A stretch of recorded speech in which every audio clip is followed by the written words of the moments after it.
खबरों की कर लेते हैं।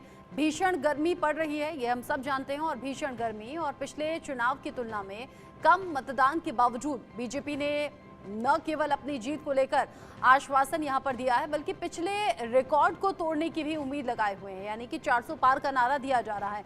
छठे चरण का मतदान पूरा होने के बाद बीजेपी अब 7वें और आखिरी चरण की तैयारी में जुटी हुई है, और इसी के चलते पीएम मोदी की रैली आपने सुनी। इस चरण में बीजेपी की कोशिश अपने सबसे कमजोर राज्य पंजाब में ज्यादा लाभ हासिल करने की है। यहां पर विपक्ष बिखरा हुआ है। दूसरी तरफ बीजेपी ने आधे से ज्यादा सीटों पर दूसरे दलों से आए हुए नेताओं पर दाव लगाया है। छठे चरण के साथ लोकसभा की 486 सीटों के लिए कम मतदान जिस तरीके से सामने आया, यहाँ मतदान का काम तो पूरा हो गया है। इसमें एक सीट सूरत भी शामिल है, जहां से बीजेपी उम्मीदवार निर्विरोध चुने गए। बाकी बची हुई 57 सीटों के लिए 1 जून को वोट डाला जाना है। इसमें उत्तर प्रदेश की वाराणसी लोकसभा सीट भी है, जहां से खुद पीएम मोदी चुनाव लड़ रहे हैं। ऐसे में बीजेपी को इस चरण में भी काफी ज्यादा उम्मीदें हैं। इसी को लेकर पीएम मोदी लगातार रैलियां भी कर रहे हैं। चुनाव प्रचार में वो लगातार विपक्ष को घेरने में लगे हुए हैं, और इसीलिए चुनावी रैलियों में पहले जहां काम का जिक्र हो रहा था, मोदी की गारंटी का जिक्र हो रहा था, काम का भरोसा दिया जा रहा था, और इसी तरीके से जब आगे आगे अगला फेज आया तो ये मुद्दे बदल गए, और अब इंडिया अलायंस को न सिर्फ जमकर निशाना उन पर साधते हैं, बल्कि अलग अलग तरीके से विपक्ष को आड़े हाथ लेते हुए पीएम मोदी और बाकी नेता नजर आते हैं। इस पर हम बात करेंगे, चूंकि गोरखपुर में अभी मौजूद हैं सुशील, इंडिया न्यूज संवाददाता गोरखपुर से हमारे साथ में जुड़ गए हैं। हिमांशु भट्ट जी भी हमारे साथ में जुड़े हुए हैं, उनसे भी हम बात करेंगे। अरविंद सर भी हैं, आलोक सर भी हमारे साथ में जुड़े हुए हैं।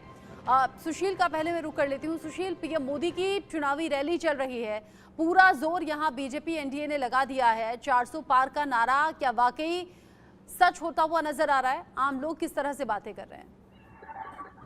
देखिए, बिल्कुल जिस तरीके से 400 के पार के नारे को लेकर भारतीय जनता पार्टी लगातार हर फेज में अपनी उपस्थिति दर्ज कराती नजर आई है। इस बार 7वें फेज है, क्योंकि चुनाव के रण के हम अंतिम पावदान पर हैं।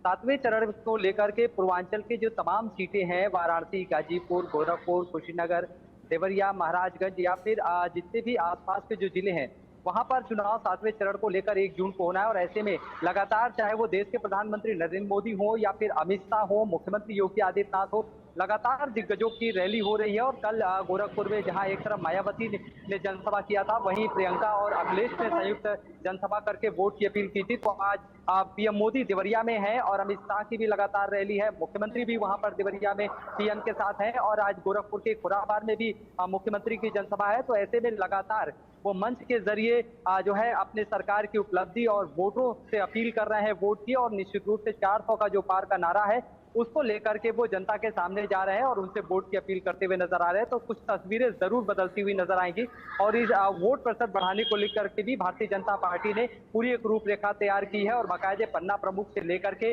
तमाम जो उनके पदाधिकारी है उनको घर घर पर्ची पहुंचाने से लेकर तमाम जिम्मेदारी दे दी गई है। जी, घर घर चुनावी प्रचार का जो शोर है वो पहुंचना चाहिए, फेवर में चीजें बनानी है, इसको लेकर भी जोर है।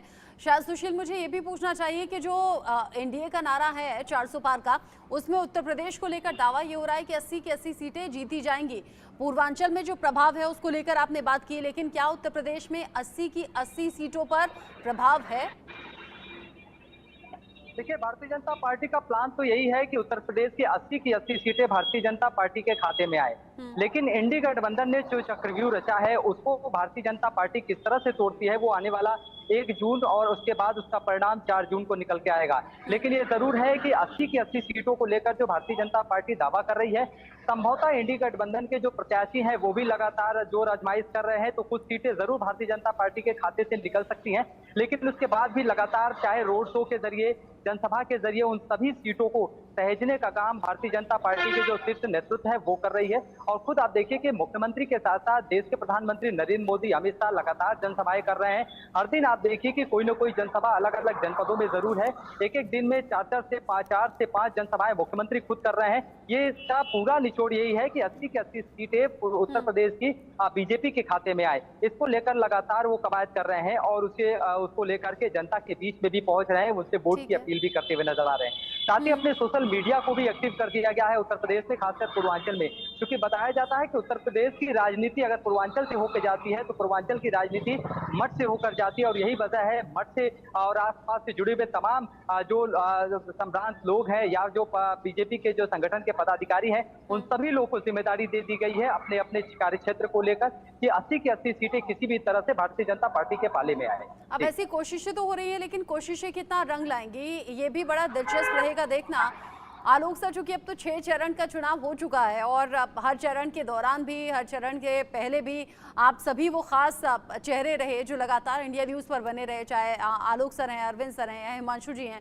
आलोक सर, चूंकि 6 चरण अब हो चुके हैं, 7वें और आखिरी चरण के लिए ये जोर लगाया जा रहा है, क्या वाकई एनडीए का ये सपना 400 पार का सच होगा या इसमें कमी रह जाएगी? अब ये मत कहिएगा कि हम भविष्यवाणी नहीं करते। नहीं, मैं कहूँगा सचने जो है, सपने तो हमेशा अच्छे ही देखना चाहिए। बल्कि मल्लिकार्जुन खड़गे जी का इंटरव्यू अभी जो अपने यहाँ इंडिया न्यूज़ के लिए दिया है उन्होंने, इसलिए मैं कहूँगा कि बुजुर्ग लोगों को और खास करके बच्चों को कोई बुरा सपना नहीं देखना चाहिए, क्योंकि बुरे सपने से बच्चे तो बहुत डर जाते हैं, सीखने लगते हैं, रात को यदि हो और दिन में भी नहीं देख रहे हो तब भी आप परेशान होंगे। बुजुर्ग लोगों को दिन में भी नींद आती है, तो सपने तो वो भी देखते हैं। और राहुल गांधी जी ने भी, जो प्रधानमंत्री पद के दावेदार हैं, प्रधानमंत्री के खिलाफ बोलते हैं, वो तो कह चुके हैं कि हम जीत रहे हैं। मल्लिकार्जुन खड़गे भी जीत रहे हैं, मैंने उनकी कांग्रेस पार्टी जीत रही है। और अखिलेश जी ने तो कल ये कह दिया कि 79 सीट हम जीत रहे हैं, एक सीट पता नहीं उनको किसके लिए छोड़ी है। नहीं, वो वाराणसी की सीट है ना सर, या किसके लिए? नहीं, प्रधानमंत्री की वाराणसी की सीट है ना सर। मतलब नहीं, लेकिन पता नहीं उन्होंने उसका नाम नहीं लिया है, कुछ और सीट का नाम लिया था।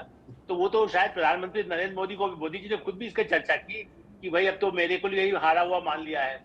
तो ये आपने जो सपने शब्द इस्तेमाल किया, इसलिए विस्तार से कह रहा था कि सपने देखें, लेकिन सपने प्रैक्टिकल होने की वजह से अमित शाह या प्रधानमंत्री या उनके जितने साथी हैं, राजनाथ सिंह जी भी थे, वो लगातार कोशिश कर रहे हैं। और खास करके गठबंधन, मैं ये जरूर कहूँ, देखिए मैं इसलिए कह रहा हूँ बीजेपी, अभी आपने सवाल किया क्या बीजेपी सब जीत, नहीं, बीजेपी ने गठबंधन के साथी, वो समस्या दिल्ली या मुंबई में नहीं है, वहां भी समस्या है, पूर्वोत्तर में भी। और वाराणसी सबसे महत्वपूर्ण चुनाव तो अभी वाराणसी का है, जहां प्रधानमंत्री नरेंद्र मोदी, देखिए हमारे देश में राम राज्य के समय से ये है कि कोई मंत्र आ जाती है, तो ऐसा है कि कोई उसमें कैसे तकनीकी लगा दे। इंदिरा गांधी को क्यों हराया था? यशपाल कपूर उनकी सरकारी नौकरी में दिखाए गए थे, जबकि वो प्राइवेट ही थे, नेता ही थे, परिवार के सदस्य जैसे, वो दूसरे से किसी ने भेजा था उनको टाइपिंग के लिए। उस आदमी को खाली वो उपस्थित होने पर उनका चुनाव रद्द कर दिया। कांग्रेस इस प्रतीक्षा में है कि कहाँ जैसे बिल्ली छौंका मारती ना, कहाँ दूध मक्खन रखा हुआ है, कूद जाओ, ऐसा कोई। इसीलिए इसको कॉमेडियन को खड़ा करने की कोशिश बहुत की गई। मेरे पास मैसेज आए कांग्रेस के जो बड़े ऐसे लोग हैं, जो बड़े सोनिया गांधी के राइट हैंड हैं, कि अब देखिए क्या होने वाला है। नॉमिनेशन के दिन वो चाहते थे कि किसी वो घुस जाए ताकि ड्रामा मोदी के खिलाफ लगातार कैसा अभियान हो सके, लेकिन वो जो भी तकनीकी कारणों से उसका नॉमिनेशन कैंसिल हो गया। तो इसलिए ये सही है कि बहुत कठिन अभी भी ये जो क्षेत्र है वाराणसी में प्रधानमंत्री के लिए या गोरखपुर में योगी आदित्यनाथ के लिए, और इसलिए वो कोशिश करे। और गठबंधन में अखिलेश जी हैं, कांग्रेस को वाला समाजवादी लोग कांग्रेस को वोट नहीं देंगे जिंदगी भर। मुलायम सिंह के पिता से लेकर उनके बच्चे जो अखिलेश के भी जो लोग हैं, वो कांग्रेस को वोट देने को तैयार नहीं है। अजय राय को बेचारे राहुल गांधी ने फोर्स कर दिया कि इनको खड़ा करेंगे, जबकि अखिलेश उनको जानते थे, उनकी पार्टी में रह चुके हैं। उन्होंने कहा भाई इसको मत खड़ा करो, ये और भी कम वोट कर देगा। लेकिन राहुल गांधी को लगा नहीं, अजय राय मेरा खास राइट है, जिंदाबाद मेरा करता है, वो बीजेपी में रह चुके हैं। तो ऐसे कांग्रेस और उनके गठबंधन में उनको समस्या होगी, बीजेपी को भी कुछ समस्या है। इसीलिए अखिलेश का जहां प्रभाव है या मायावती का है, यानी आप तो सीधा सीधा कह रहे हैं कि जो इंडिया अलायंस हुआ है ये इतना ज़्यादा आसान या इतना ज़्यादा मजबूत है नहीं जितना कि दावा किया जा रहा है। मुश्किलें अलग अलग हैं, चैलेंजेस अलग अलग हैं। अरविंद सर, चूंकि अब तो 7वें चरण की तरफ हम लोग आगे बढ़ रहे हैं, एक तरफ तो नेता हैं, बड़े चेहरे हैं जो लगातार चुनाव प्रचार कर रहे हैं, लेकिन बतौर पत्रकार हमारी भी जिम्मेदारी बड़ी हो जाती है ये अनुमान लगाने की। और आप जैसे वरिष्ठ जो पत्रकार हैं, जो तीनों ही मेरे साथ में बैठे हुए हैं, आप लोगों की जिम्मेदारी ज्यादा है अनुमान लगाने की कि होने क्या वाला है, कौन सा मुद्दा काम कर गया। शुरुआत में मोदी की गारंटी कही जा रही थी, शहीद होने के लिए शुरुआत में मोदी की गारंटी और काम कहे जा रहे थे, उसके बाद में मंगलसूत्र की एंट्री हो गई, संपत्ति की एंट्री हो गई, आरक्षण की एंट्री हो गई। अब आजकल तो पीओके ज्यादा चल रहा है आरक्षण के साथ साथ। रही है, चुनाव तो बदला है, तेजी से बदला है, और बदलना वोटिंग में भी दिख रहा है, बदलना नेताओं के व्यवहार में भी दिख रहा है। और चुनाव उठा है, मैं कहूँगा विपक्ष के हिसाब से चुनाव उठा है, लेकिन इसके बाद भी ये फैक्ट है कि अभी भी बीजेपी बहुत पिछली बार बहुत बड़े लीड से जीती अधिकांश जगहों पे हिंदी पट्टी में, और उससे भी ज़्यादा बीजेपी का जो मैनेजमेंट है और जो उसकी ताकत है धन बल की और साधनों की, वो और उनके पास नरेंद्र मोदी जैसा लीडर है। विपक्ष अभी इन सब मामलों में, विपक्ष में एक स्वाभाविक एंटी जो एस्टेब्लिशमेंट वोट होता है या 10 साल के एंटी इनकम्बेंसी, वो विपक्ष ने मुद्दों को बेरोजगारी और महंगाई और इन चीज़ों से बना के रखा है, ये उनकी सफलता है। और अपनी जितनी भी उनकी अपने कंट्राडिक्शंस हैं, उनको इसके बावजूद इंडिया गठबंधन एक जैसा दिखाई दे रहा है, ये उनकी सफलता है। लेकिन बीजेपी की लीड वोट के हिसाब से काफ़ी बड़ी है, रिसोर्स के लिहाज से, लीडरशिप के लिहाज से काफ़ी बड़ी है, तो इसलिए उस गैप को भर लिया हो विपक्ष ने, अभी ऐसा कोई बहुत ज़्यादा सिग्नल नहीं दिखाई। अब नतीजे आएंगे तब तो जरूर फिर दिखाने को कुछ दूसरे के पास नहीं रहेगा। चुनाव बदला है जरूर, इतना कहा जा सकता है, और जितना आसान तो बदल रहा है तो किसके खिलाफ और किसके फेवर में, ये तो बताइए। जो 400 वाली जो बात थी, वो 400 वाली बात तो कहीं नहीं है। 400 वाली बात को अब मेरे ख्याल से बीजेपी के लोग भी नहीं मानते हैं कि 400 वाली बात है। पिछले परफॉर्मेंस पे रहेंगे या उससे नीचे आएंगे, ये मसला है। लेकिन अब की बार मोदी सरकार होगी या नहीं, ये तो बता दीजिए। सबसे बड़ी पार्टी तो निश्चित रूप से बीजेपी होगी। सबसे पहले राष्ट्रपति को अगर कॉल करना होगा टेक्निकल ग्राउंड, तो भी बीजेपी को कॉल होगा। ये दो चीजें तो निश्चित लग रही हैं।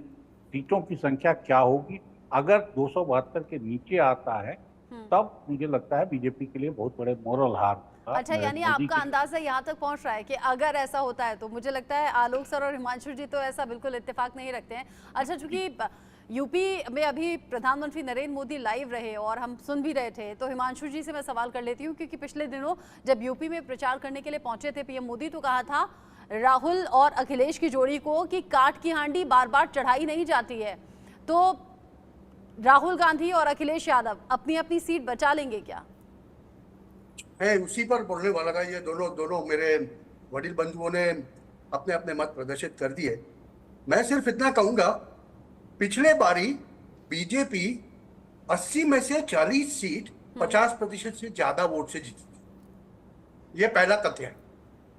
अभी दूसरा, मैं जो एक प्रेडिक्शन करूंगा वो ये करूंगा, आजमगढ़, कन्नौज और रायबरेली, अगर ये तीनों सीटों पर भाजपा जीत जाती है तो आप समझिए कि 80 के बहुत करीब पहुंच जाएंगे। अगर नहीं तो ये तकरीबन 70-72 के पास में आ जाएंगे। मैं ज्यादा इधर उधर की बात नहीं करूंगा इसमें, मैं सीधा गणित बताऊंगा आपको कि जब 40 सीटें 50% से ऊपर, उसके बाद 22 सीटें 1 लाख से ऊपर, जब कोई एक पार्टी कोई एक राज्य के अंदर लीड करती है तो वो लीड को काटना बहुत मुश्किल होता है। उसके लिए आपको बम्पर वोटिंग चाहिए। ये चुनावी अनुभव ये कहता है पिछले 25-30 सालों का। तो मैं तो ये कतई नहीं मानता कि भाजपा 272 के आजू बाजू पहुंच जाएगा। नहीं, मेरे हिसाब से तो वो 330-335 के हिसाब में जाएगा। और उत्तर प्रदेश से यानी ये जो 80 का दावा है, ये जो 400 का दावा है, ये तो पूरा नहीं होने वाला है। हाँ, ख्वाब बड़े देखे हैं, हो सकता है सरकार रिपीट भी हो जाए, जो अभी तक के अनुमान और जो अभी तक के सर्वे हैं, लेकिन हाँ, आंकड़ा ये नहीं होगा 80 या 400 पार वाला। ये अभी तक की जो इक्वेशंस है बनती हुई नजर आ रही है। 400 पार तो अभी भी है, जैसे नरेंद्र भाई ने बता दिया, 400 पार तो अभी भी है। भाजपा का अकेले का 330 तक मेरा पहुंचने का अंदाज है। इसका मतलब ये हो जाएगा कि तकरीबन 45 सीटें एनडीए के पार्टनर्स की ऐड कर लो, और दूसरी 2 पार्टियां ऐसी है जो हर वक्त पार्लियामेंट के अंदर भाजपा को सपोर्ट करती है सरकार। कुलदीप दीवान भी हमारे साथ जुड़े हुए हैं चंडीगढ़ से, इंडिया न्यूज संवाददाता, एक बार उनका रुख कर लेती हूँ। कुलदीप दीवान, चूंकि 6ठे चरण का चुनाव हो चुका है, 6 चरण हम देख चुके हैं, कम वोटिंग परसेंटेज रहा, लेकिन बीजेपी का कॉन्फिडेंस बना हुआ है, लगातार बड़े चेहरे, इनफैक्ट प्रधानमंत्री मोदी भी ये कह रहे हैं कि सब कुछ ये बीजेपी और एनडीए के फेवर में जा रहा है। क्या वाकई ऐसा है? चंडीगढ़ में लोग क्या बात कर रहे हैं?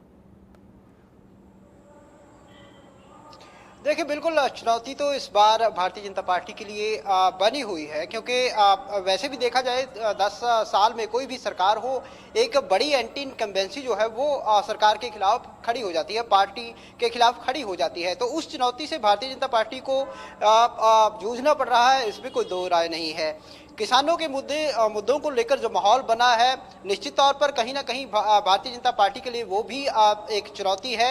लेकिन इतनी जल्दी ये कह देना कि भारतीय जनता पार्टी सरकार से इस बार रुखसत हो जाएगी, वो काफ़ी जल्दबाजी होगी, या फिर ये कहें कि वो बेहद दूर का अनुमान होगा, क्योंकि इस बार भी ग्राउंड पर इस तरह की परिस्थितियां जो है वो बनी हुई हैं, जो भारतीय जनता पार्टी को इस बार भी हो सकता है कि मौका देने के वो एक बार फिर सरकार जो है वो बनाई। हालांकि 400 पार वाला जो नारा है वो कहीं आसपास जो है वो नजर नहीं आ रहा। हाँ। कुछ समझौते करके कुछ पंजाब में बीजेपी अपनी मजबूती के लिए लगातार कोशिशें करती रहती है और करती रही है अभी तक भी, लेकिन पंजाब में इक्वेशंस बीजेपी के फेवर में जाएंगे ऐसा लगता नहीं है। जो अभी तक के अनुमान है, जो अभी तक के सर्वे हैं, वो इस तरफ इशारा कर रहे हैं। बाकी ओवरऑल 400 पार नहीं, लेकिन सरकार बनती हुई अभी तक के अनुमान में नजर आ रही है।